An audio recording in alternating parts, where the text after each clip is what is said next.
Rabbi Elimelech et Rabbi Zouché arrivent chez leur frère aubergiste. En pleine nuit, ils l'entendent pleurer.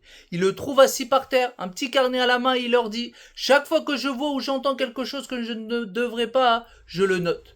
Et je ne dors pas tant que je me sens pas que Hachem m'a pardonné. » Rabbi Ishmael, lui aussi, après avoir penché une lampe de Shabbat sans faire exprès, il a écrit « Quand le temple sera reconstruit, j'apporterai mon korban. » La question est là. Alors nous, est-ce que nous aussi on doit écrire sur un cahier nos fautes?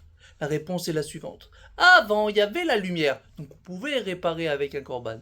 Maintenant, il n'y a plus la lumière. Alors c'est vrai que des fois, il y a des gens, ils ont eu la mérite de voir un petit peu la lumière. Par exemple, un chassid de Gour habitait en face du 770, allait au Farmanien du rabbi, entend une conversation entre un juif et le rabbi, que le rabbi lui disait de ne pas faire de crédit, Dieu y donne. Alors lui, il a dit, je vais faire pareil.